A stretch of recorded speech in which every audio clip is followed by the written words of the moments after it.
সন্দেশখালীর বেতাজ বাচ্চা শেখ শাহজাহানের বিরুদ্ধে আরো চাঞ্চল্যকর অভিযোগ। তার নামে মার্কেট, আর সেই মার্কেটের যে জমি, সেই জমিও দখল করে নেওয়ার অভিযোগ। এবার সেই জমি ফেরত পেতে পুলিশের দ্বারস্থ সরবেরিয়ার মণ্ডল পরিবার। শেখ শাহজাহান সন্দেশখালীর দাপুটে নেতা, এমনই দাপট যে নিজের নামে বাজার পর্যন্ত তৈরি করে ফেলেছিলেন। এই দেখুন সরবেরিয়ার সেই বাজার, বাজারের নাম শেখ শাহজাহান মার্কেট। জমি দখল করে ভেরি তৈরির ভুরে ভুরে অভিযোগ শাহজাহানের বিরুদ্ধে। শুধু ভেরি নয়, এই মার্কেটটিও জমি দখল করেই শাহজাহান তৈরি করেছিলেন বলে অভিযোগ। সরবেরিয়ার মণ্ডল পরিবারের দাবি জমিটি তাদের, রীতিমতো হুমকি দিয়ে সেই জমি দখল করা হয়। আবেদন করছি জোড়ো হাত করে যেন আমাদের জায়গাটা উদ্ধার হয়ে যায়। এর উপরে বলার কিছু নেই আমার। এইভাবে আমার স্ট্রোক হয়ে গেছে, আমি বলেছিলাম বলে আমার গলে কেটে চেম্বার ফেলে দেবো, সাধারণ শেখ বলেছিল, কিন্তু সেখানে ভয়ে আমার সই দিয়ে দিয়েছি। কিছু করার ছিল না আমাদের। মণ্ডল পরিবারের দাবি 2011 সালে 1 একর 15 শতক জমি দখল করে শেখ শাহজাহান। জমির বিনিময়ে টাকা চাইলে শেখ শাহজাহান হুমকি দেন। রাতে বাড়িতে ঢুকে খুনের হুমকি। শাহজাহান বন্দুক দেখিয়ে জমি লিখিয়ে নেন বলে অভিযোগ। সরবেরিয়া নতুন বাজারে শেখ শাহজাহান নামে যে মার্কেটটা, টোটাল জায়গাটা আমাদের জায়গার উপরে। শেখ শাহজাহান রাতের অন্ধকারে এসে আমাদের কাছে সই করিয়ে নিয়ে যায়। মেশিন টেশিন দেখিয়ে আমরা সই দিতে চাইনি, মারের হুমকি দিয়ে, প্রাণনাশের হুমকি দিয়ে, যে মেরে দেবো সই না দিলে বমবাজি করবে, এইসব ভয়টাই দেখিয়ে আমাদের থেকে সই করে নিয়ে যায়।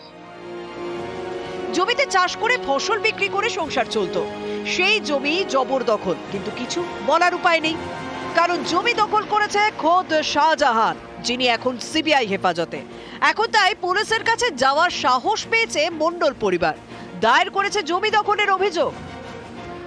হঠাৎ রাত তখন প্রায় 10:30 11টা এসে আমাদের কাছ থেকে জোর জবরদস্তি করে ভয় দেখিয়ে, অস্ত্র ফস্ত্র দেখিয়ে হেন করবো তেন করবো সমস্ত নানা রকম বলে কাগজপত্র সব নিয়ে চলে যায়। তারপরে আমাদের কাছ থেকে সব সই স্বাক্ষর করে নিল। যখন সব দেখছি এইসব গন্ডগোল হওয়ার পর সবাই দিচ্ছে, তখন আমরা অভিযোগ করেছি। 13 বছর পর জমি দখলের অভিযোগ দেয়, জমি কি ফেরত পাওয়া যাবে আশায় সরবেরিয়ার মণ্ডল পরিবার। সন্দেশখালী থেকে অনুপম সাহার রিপোর্ট, নিউজ 18 বাংলা। সিবিআই নজরে বা শেখ শাহজাহানের ফোনের কল লিস্ট। 5ই জানুয়ারি তিনি কাদের ফোন করেছিলেন যেদিন ইডির উপর হামলা হয়, সেই কল লিস্ট এবার সিবিআই নজরে। তার কারণ তিনি একজন বিধায়ককে ফোন করেছিলেন। যেমনটা জানা যাচ্ছে যে ইডির উপর হামলার দিন এক বিধায়ককে ফোন, কল লিস্টে এক বিধায়ককে ফোন করার তথ্য সিবিআই এর হাতে। সরাসরি চলে যাবো, আমার সঙ্গে রয়েছে আমার প্রতিনিধি অর্পিতা হাজরা রয়েছে। অর্পিতা, যে বিষয়টা জানতে চাইবো, যে বিধায়ককে ফোন করেছিলেন সেই বিধায়কের সঙ্গে কথোপকথনের কোনো ডিটেলস কি এখনো পর্যন্ত পাওয়া গেছে, বা ওই বিধায়ক কি কোনো পরিকল্পনা জুগিয়েছিলেন?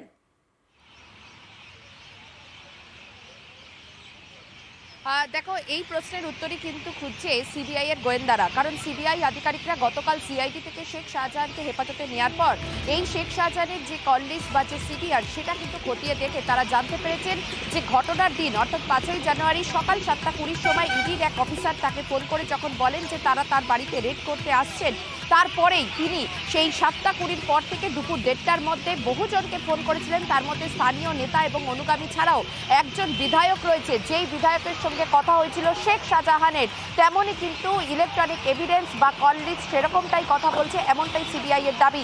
এবং সেই বিধায়কের সঙ্গে কতক্ষণ কথা হয়েছিল, কি বিষয়ে কথা হয়েছিল, তিনি কোনো নির্দেশ দিয়েছিলেন কিনা, কারণ শেখ শাহজাহানের বাড়িতে যাতে কেউ ঢুকতে না পারে, এবং এই যে হামলার ঘটনা, সেখানে শেখ শাহজাহানের যে নির্দেশ, তার সঙ্গে অন্য আরও কারো নির্দেশ ছিল কিনা, সেই বিষয়টা খতিয়ে দেখতে চাইছে সিবিআইয়ের গোয়েন্দারা। আর সেই কারণেই এই বিধায়ককে ডেকে তাকে তলব করে তাকে জিজ্ঞাসাবাদ করার সম্ভাবনা রয়েছে।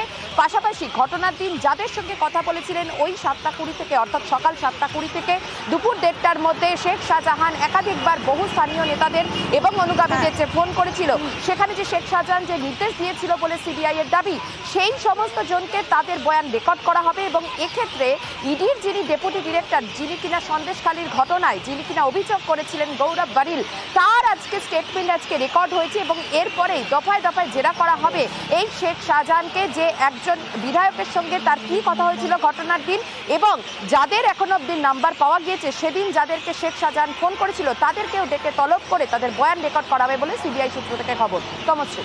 বেশ অর্পিতা।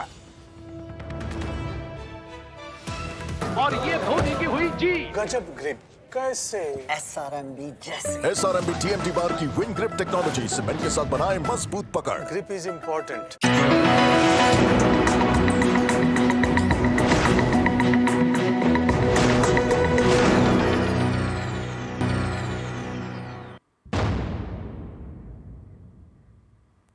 আজ রাজপথে নামেন মমতা বন্দ্যোপাধ্যায়। কলকাতায় মিছিল করেন মুখ্যমন্ত্রী মমতা বন্দ্যোপাধ্যায়। তারপরে ডোরিনা ক্রসিং এ গিয়ে সভা করেন মমতা বন্দ্যোপাধ্যায়। আর সেই সভা মঞ্চে সন্দেশখালীর মহিলারা, মমতার মঞ্চে সন্দেশখালীর মহিলারা।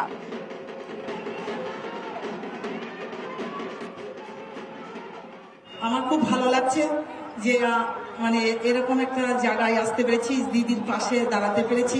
আমাদের ওখানে যে সমস্যাগুলো হয়েছিল আপাতত সেই সমস্যাগুলো সব সমাধান হয়ে গেছে।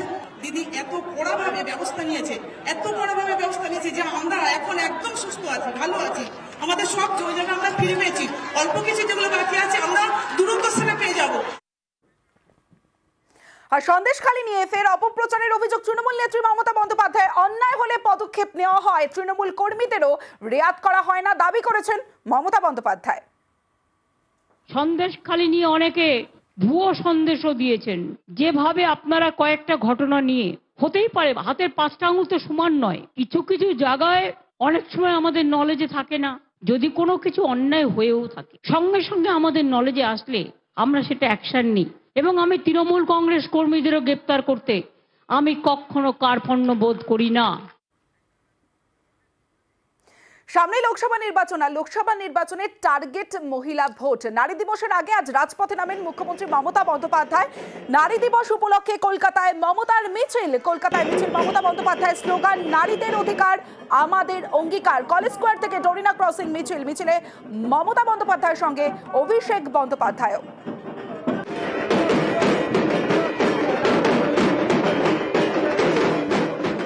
গতকালই আমরা দেখেছি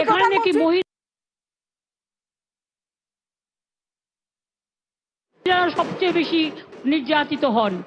আমি চ্যালেঞ্জ করে বলছি, Bengal is the only place যেখানে মহিলারা সেফ এবং সেফেস্ট স্টেট। গতকালই বারাসাতে সভা করেন প্রধানমন্ত্রী নরেন্দ্র মোদী এবং তিনি বলেন যে বাংলায় মহিলারা নিরাপদ নয়।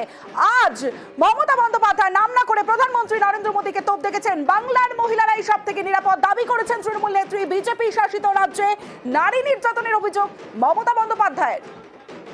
বিহারে বিচার হয় না, ইউপিতে বিচার হয় না, রাজস্থানে বিচার হয় না, হাতরাসে বিচার হয় না। মণিপুরে যখন মহিলারা জ্বলছিল, কোথায় ছিলেন বিজেপি নেতারা? क्या পিন্টু বাবু इतना गुस्सा क्यों है? আপনারা মহিলাদের সম্মানের কথা বলেন, সাক্ষী জল জ্যান্ত প্রমাণ একজন বক্সার, আপনার পার্টির এমপি তাকে নির্যাতন করার পরেও তাকে বক্সিং বোর্ডের চেয়ারম্যান করে দিলেন। লজ্জা করে না? তারা মহিলা সম্মানের কথা বলেন। বিজেপিতে বিচারপতি ঠিক দুপুর 12:30টার কিছু সময় পরেই আমরা দেখলাম সল্টলেকে বিজেপির অফিসে যোগদান করলেন অবসরপ্রাপ্ত বিচারপতি অভিজিৎ গঙ্গোপাধ্যায়। বিজেপিতে যোগদান করেন জনতার আদালতে এবার বিচারপতি, অবসরপ্রাপ্ত বিচারপতি অভিজিৎ গঙ্গোপাধ্যায়। বিজেপি ছেড়ে রাজ্য দফতরে যোগদান করলেন বিজেপিতে। শুভেন্দু সুকান্তর উপস্থিতিতেই বিজেপিতে যোগ দিলেন অভিজিৎ গঙ্গোপাধ্যায়। প্রথম উদ্দেশ্য হচ্ছে পশ্চিমবঙ্গ থেকে একটা দুর্নীতিগ্রস্ত দলের এবং একটা দুর্নীতিগ্রস্ত সরকারের বিদায় লগ্নের সূচনা করে দেওয়া এই লোকসভা ভোটে, যাতে 2026-এ তারা আর ক্ষমতায় আসতে না পারে। বিজেপির ক্ষমতায় আসা খুব দরকার বাংলার প্রয়োজনে, এবং একজন বাঙালি হিসেবে আমি অত্যন্ত কষ্ট পাই যখন দেখি যে বাংলা ক্রমাগত পিছিয়ে পড়ছে। আমি সর্বভারতীয় দলে যোগ দিয়েছি, যেখান থেকে এই দুর্নীতিগ্রস্ত দল এবং দুর্নীতিগ্রস্ত সরকার এদের বিরুদ্ধে একটা ভয়ঙ্কর লড়াই শুরু করা যায় এবং একটা সিরিয়াস লড়াই শুরু করা যায়। আজই বিজেপিতে যোগ দিয়েছেন অভিজিৎ গঙ্গোপাধ্যায়। নাম না করে এবার কটাক্ষ করেছেন মমতা বন্দ্যোপাধ্যায়। চাকরি খেয়ে বড় নেতা হয়েছিলেন, এবার জনগণ রায় দেবে, মন্তব্য তৃণমূল নেত্রীর। বিচারের চেয়ারে বসে বিজেপি বাবু বিজেপি পার্টিতে জয়েন করার কথা ঘোষণা করছেন, এদের দিকে তাকিয়ে মানুষ বিচার পাবে? বিজেপি বললেই বিচার, রোজ একটা করে পিল খাচ্ছে, আর বিজেপি যা বলছে তাই হচ্ছে। এরা কেউ কেটা, তবে আমি খুশি যে তাদের মুখোশটা বেরিয়ে গেছে, মুখোশটা খুলে পড়েছে।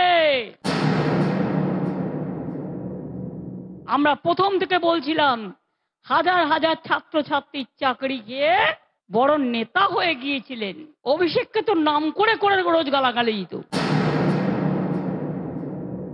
হাজার হাজার ছেলে মেয়েদের চাকরি খেয়েছেন, আর আপনার রায় জনগণ দেবে।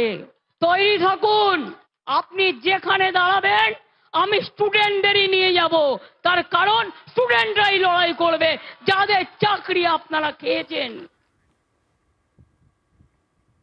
জেলা থেকে সরাসরিতে এবার জেলার অন্যান্য খবরের দিকে নজর রাখবো। আলিপুরদুয়ারে চলে যাব। রাজনৈতিক চাপানোতরে বন্ধ জল। আলিপুরদুয়ার 1 ব্লকের বিবেকানন্দ 1 গ্রাম পঞ্চায়েতের নেতাজির সরণিতে বাড়ি বাড়ি জল পৌঁছতে পাইপ বসানোর কাজ শুরু হয়। স্থানীয়দের অভিযোগ, তৃণমূল বিজেপি আকচাকচির জেরে বন্ধ পাইপলাইনের কাজ বন্ধ হয়ে যাওয়ার পরও দোষারোপ পাল্টা দোষারোপ চলছে। প্রধানমন্ত্রীর জল জীবন মিশনের কাজ পিএইচির মাধ্যমে হচ্ছিল 152 পার্টে, তো সেটা জেসিবি দিয়ে সকালবেলার দিকে রাস্তা খুঁড়ে পাইপলাইনের জন্য কাজ করা হচ্ছিল। তো তখন আমাকে অভিযোগ জানালো যে কিছু লোকজন এসে কাজটা বন্ধ করে দিয়েছে। কিছু লোকাল যারা এখানকার তৃণমূলের নেতৃত্বরা আছে তারা আসার পর বলছে যে ওয়ার্ক শিডিউল ছাড়া কাজ হবে না, তো রাস্তা যেহেতু খোঁড়া হয়েছে এখন রাস্তাগুলো ওইভাবেই বন্ধ করে দিতে, তাই ওই জেসিবি দিয়ে আবার বন্ধ করে দিল। 1 মাস ধরে দেখতেছি আমাদের জেলা পরিষদ থেকে, উত্তরবঙ্গ উন্নয়ন পরিষদ থেকে পাকা রাস্তাগুলো বানিয়ে দিয়েছে, এগুলো জেসিবি দিয়ে খুঁড়ে নালার মতন করে দিচ্ছে, বলছে পিএইচির কাজ হবে। আমরা রাস্তাগুলো তৈরি করছি, পাকা রাস্তাগুলো, আর ও এসে জেসিবি দিয়ে সকালবেলা সব রাস্তা করে দিচ্ছে। তাই আমরা বলছি কন্ট্রাক্টরের হাতে খোঁড়ার সিস্টেম আছে, আমরা যা শুনেছি কোদাল দিয়ে খুঁড়বে, কোদাল দিয়ে খুঁড়ুক নিয়ে যাক, কিন্তু জেসিবি লাগাতে দিব না। এটাকে আপনার কম্প্যাকশনে টাইম লাগবে, এটা না শুকিয়ে এখন আপনার এরকম করলে তো হবে, টাইমটা দিতে হবে তো। আর এই রাস্তা 24 ঘন্টা গাড়ি ঘোড়া চলছে না, শিডিউলে মেরামতের কথা আছে, মেরামত ওইভাবে তো হয় না, দেখার সৌন্দর্যের ব্যাপার আছে, সেই জন্য করা হয়েছে। টাইমই তো দিচ্ছে না, তার আগে একটা ঝামেলা সৃষ্টি করা ইস্যু করছে, এরা আলাদাভাবে চাপ প্রেশারাইজ করছে। এক দাদা এসে বন্ধ করলো, বন্ধ করতে বলছে, আমি বন্ধ করলাম। কি বলেছে? বন্ধ রাখতে বলছে কাজটা, এখন অসুবিধা হয়, এদের স্কুল আছে, বাচ্চা কাচ্চা যাতায়াত করে। কারা আসছিল এখানকার দাদা একজন। উন্নয়নমূলক কাজ কোনো ফুটো মস্তান বা গুন্ডা বা তার দ্বারা বন্ধ না যে হয়ে যায় সেটা প্রতিবাদ করা এবং সেই কাজটাকে চালু করা, সেই স্বার্থেই আমরা সবাই এগিয়ে এসেছি এবং কাজটাকে পুনরায় চালু করার জন্য আমরা এখানে কথা বলছি। এলাকার লোক পূর্ণ সহযোগিতা করছে, এলাকার গ্রামবাসীরা চাইছে যে কাজটা হোক, ভালো কাজ সেটা হবে, সেখানে কোনো বাধা কেউ মানতে চাইছে না। আলিপুরদুয়ারের পর এবার ধূপগুড়ির দিকে নজর রাখবো। ধূপগুড়িতে জলের দাবিতে বিক্ষোভ, হাড়ি বালতি নিয়ে পথ অবরোধ গ্রামবাসীদের। তাদের অভিযোগ, বেশ কয়েকদিন ধরে জলের সমস্যায় ভুগছেন তারা। ধূপগুড়ির ভাওয়ালপাড়ার বাসিন্দাদের বিক্ষোভ।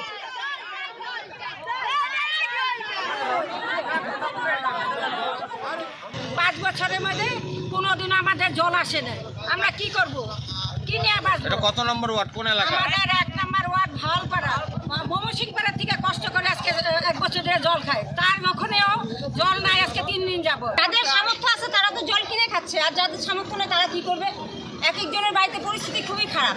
আমরা অনেকদিন দীর্ঘদিন থেকে আমরা এটার জন্য জলের জন্য এই জলের বিষয়টা সমস্যা কোনো কিছু নাই, খালি পিএইচি দপ্তর থেকে আমাদেরকে খালি হস্তান্তর করবে। পিএইচি দপ্তরও সেই বিষয়ে এগ্রি আছে।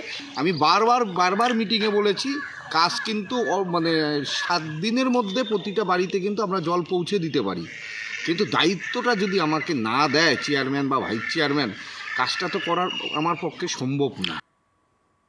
নিউজ 18 বাংলায় আমরা সাধারণ মানুষের সমস্যার কথা তুলে ধরি, প্রশাসনের দৃষ্টি আকর্ষণ করি, সমস্যার সমাধানও হয়। যেমন আমরা নিউজ 18 বাংলায় দেখেছিলাম ক্যানিং মহকুমা হাসপাতালে মাতৃমা বিভাগে জলের সমস্যা, আর খবরের জোরে এবার মিটল পানীয় জলের সমস্যা। ক্যানিং মহকুমা হাসপাতালের মাতৃমা বিভাগে যে জলের সমস্যা, সেখানে সাবমার্সিবল পাম্পের উদ্বোধন করলেন বিধায়ক। শুধু তাই নয়, পাশে একটি সুলভ শৌচালয়ের উদ্বোধন করেন।